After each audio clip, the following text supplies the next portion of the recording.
아까 히브리서 5장 11절에 뭐라고 되어 있었죠? 때로 보면 너희들이 멜기세덱을 가르쳐야 될 선생이 되어 있어야 될 텐데 너희들이 멜기세덱의 말씀을 듣는 귀가 둔하기 때문에 말할 수 없노라. 그러면 히브리 기자가 말하는 대로 장성한 자의 산자의 말씀을 듣기에 정말 그렇게 우리가 둔한 사람들일까 하는 점을 제가 한 가지 지적을 하려고 하는 것입니다. 예수님이 공생의 과정에서 세 사람을 살려줬죠. 12살 먹은 소녀, 그리고 나인성 과부의 아들, 청년이죠. 청년아 일어나셨으니까. 세 번째 살려준 사람이 누구죠? 나사로. 이제 오늘날 이르기까지 예수님이 3살, 해당장 야이로의 딸 12살 먹은 소녀, 나인성 과부의 아들 나사로 살려준 세 사람의 공통점을 똑같은 맥락에서 인지하고 있고 인정하고 있고 믿고 있다는 것이죠. 예수님은 하나님의 본체, 빌립보 2장 6절, 히브리 1장 1절 3절에 하나님의 영광의 황체. 예수님은 말씀이 육신이 되오신 분이라고 요한복음 1장 14절에 말씀은 하나님이죠.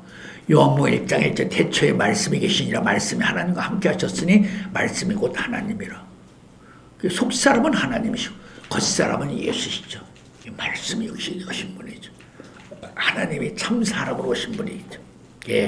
예수님은 참 사람이시면서 참 하나님이셨습니다. 그분이 이 땅에 와서 하는 말은 1.1억도 땅에 떨어지지 않는 말씀이죠. 이사야 55장 10절 11절 읽어드리겠습니다. 이사야 55장 10절 말씀. 비와 눈이 하늘에서 내려서는 다시 그리로 가지 않고 토지를 적시어서 싹이 나게 하며 열매가 맺게 하여 가정하는 자에게 종자를 주며 먹는 자에게 양식을 줌과 같이 내 입에서 나가는 말도 헛되이 내게로 돌아오지 아니하고 나의 뜻을 이루며 나의 명하여 보낸 일에 형통하리라. 그렇습니다. 하물며 예수님의 말씀 땅에 헛되이 떨어질 리는 없죠. 이 말씀을 저희를 지금부터 잘 좀 이해해 주셔야 됩니다. 그래야 여러분의 큰 은혜가 됩니다. 여러분들이 알다시피 성경에 죽었다 살아난 사람들이 여러 사람이 있죠. 엘리야에도 사렙다 과부의 아들을 살려냈습니다. 엘리사도 수넴 여인의 아들을 죽은 아들을 살려냈죠. 또 신약의 마당에도 베드로도 여제자 다비드 시체를 깨끗하게 있어서 위층 다락에 올려놨는데 가까이 있는 베드로에게 긴급히 연락해서 빨리 와달라고 요청해서 베드로가 와서 다락에 올라가서 기도하면서 다비드가 살아났습니다.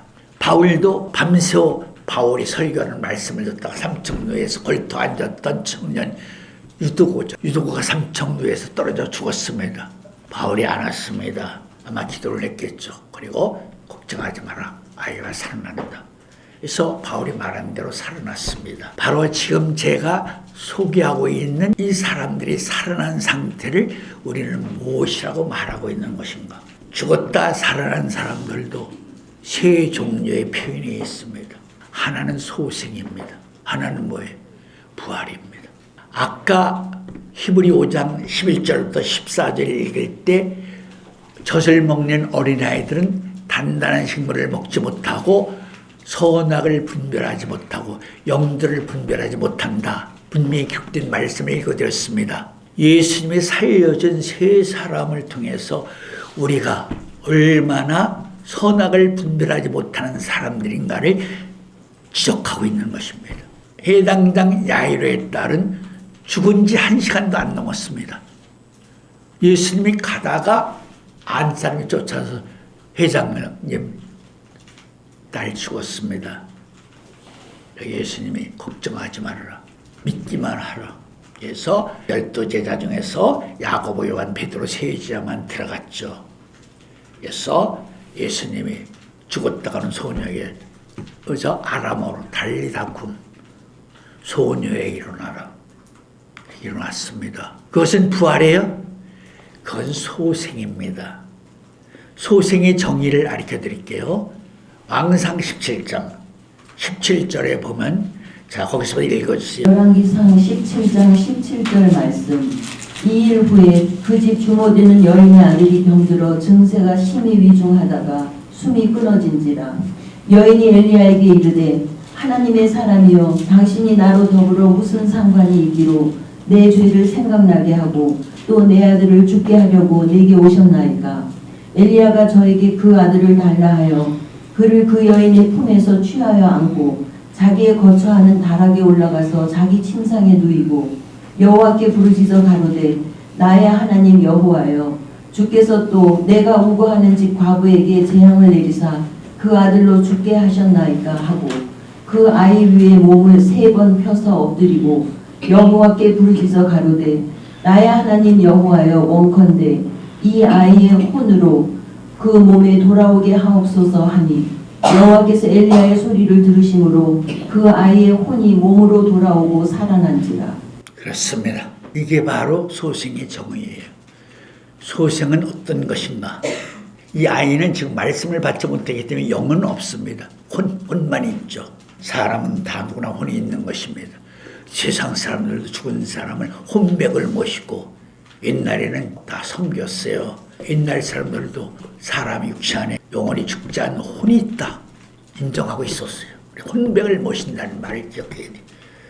그래서 사렙다 과부의 아들이 죽어서 엘리야가 사렙다 과부의 아들이 몸에서 육체에서 들어온 혼을 다시 들어오게 해서 살려내는 것입니다.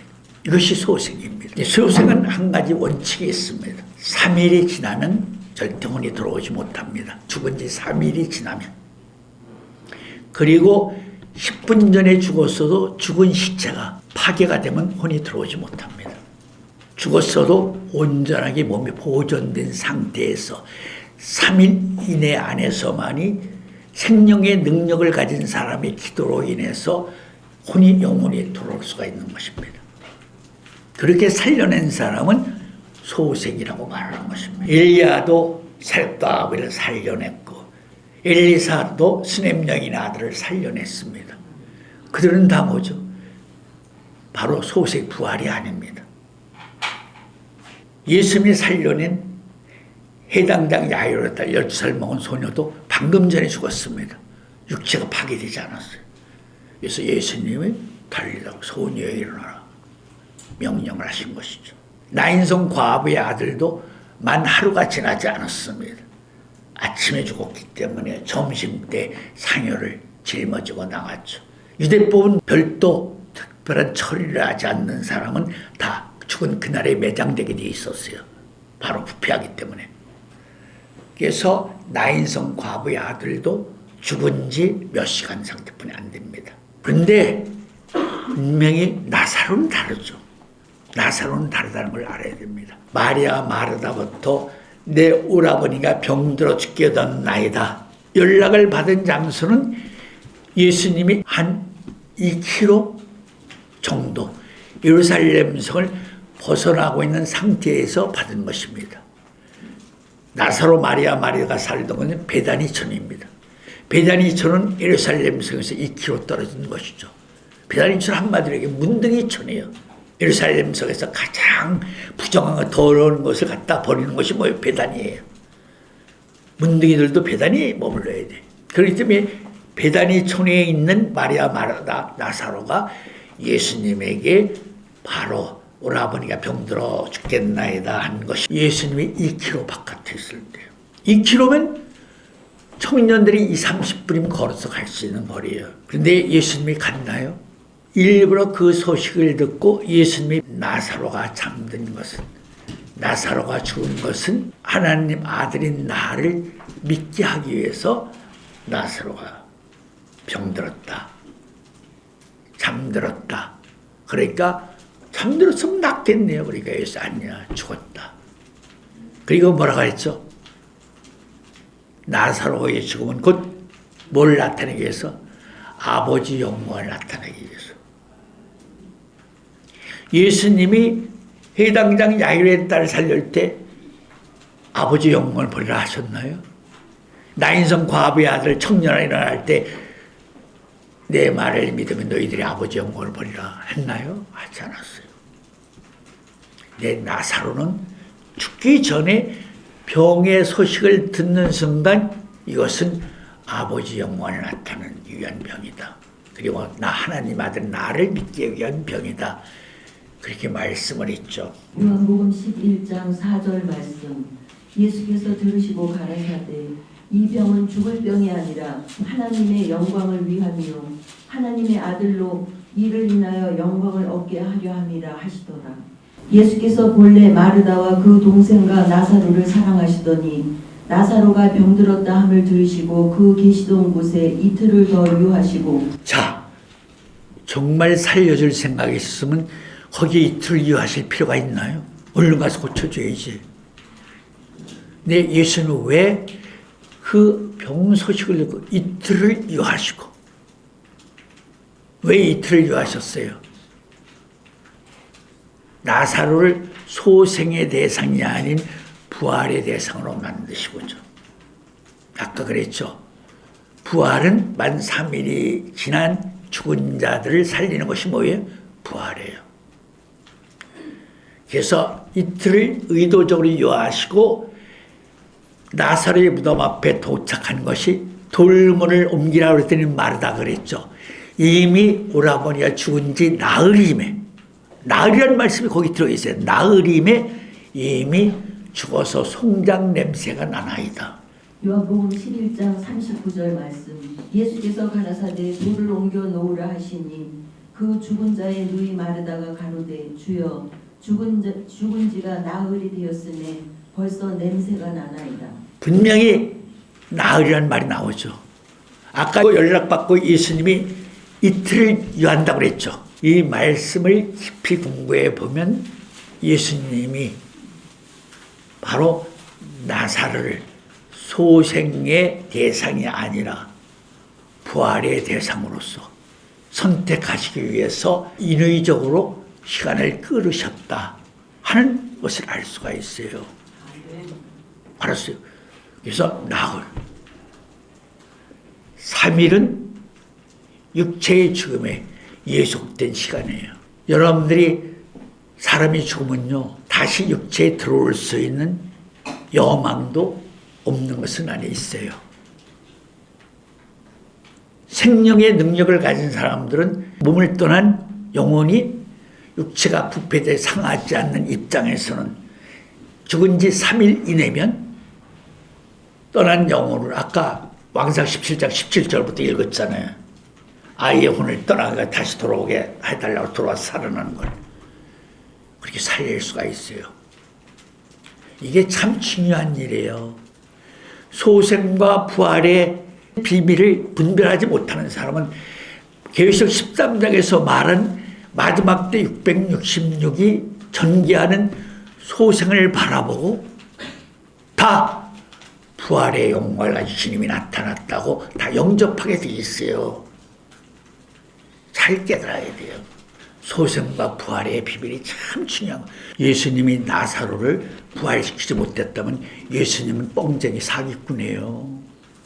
나는 부활이요 생명이다 하신 예수님이 이 땅에 와서 부활의 실존적인 영광을 보여주지 못한다면 말만 하는 사람이라면 예수님은 사기꾼이 거짓말쟁이에요. 나는 부활의 생명이라고 말씀하셨으면 예수님이 이 땅에서 진짜 어떻게 부활이 이루어지는 것을 부활의 영광을 보여줘야 돼요. 율법의 1.1액이 천지보다 귀하다. 천지는 없어지나 율법의 1.1액은 없어지지 않는다. 마태오 5장 17절 말씀, 예수님이 친하신 말씀이에요. 그러면 예수님이 이 땅에 오셔서 자기가 부활의 영광 실존력을 이 땅에서 보여줘야 돼요. 그걸 보여주지 않으면 말만 하는 사람이에요. 이 말의 의미가 뭔지 알아요, 여러분들? 그럼 나는 부활의 생명이라고 하셨으면 그분이 부활의 영광의 세계를 이 땅에서 우리에게 다 보여줘야 돼요. 보여준 사건이 뭐예요, 여러분들? 나사로의 사건이에요. 아멘. 그래서 내 말을 믿으면 아버지 영광을 보리라. 스스로 계신 자의 영광이 뭐예요? 부활이에요. 오직 하나님만이 부활의 영광을 가지신 분이에요. 아멘.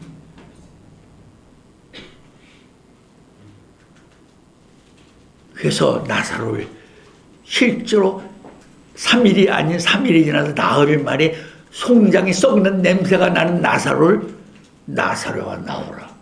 자, 이걸 이야기 위해서 요한복음 5장 25절 읽어주세요. 요한복음 5장 25절 말씀. 진실로 진실로 너희에게 이르노니 죽은 자들이 하나님의 아들의 음성을 들을 때가 오나니 곧 이때라. 듣는 자는 살아나리라. 그렇죠. 하나님의 아들의 음성을 들으면 살아나게 돼 있어요. 예수님은 말쟁이가 아니에요. 자기가 한 말에 책임을 져야 되신 분이에요. 그건 하나님의 창조주 하나님이에요. 우주 만물을 창조하신 분이에요. 그래서 나사로는 뭐 소생이 아니에요. 부활을 지켜준 거예요. 부활. 내가 왜 분노를 느끼는 줄 알아요? 예수 믿는다고 예수 증거한다고 말씀을 증거하는 사람들이 왜 성경에 들어와 있는 예수님의 영광을 증거하지 못하고 믿지 못하는 이유가 뭐예요? 그리스도의 도의 초보에 속한 사람들이기 때문에 부활의 영광과 소생의 영광을 구별하지 못하는 거예요. 그러니까 해당장 야이로의 딸 살려준 거, 나인산 과부의 아들 살려준 거, 나사로하고 똑같이 그냥 치부해 뿌린 거예요.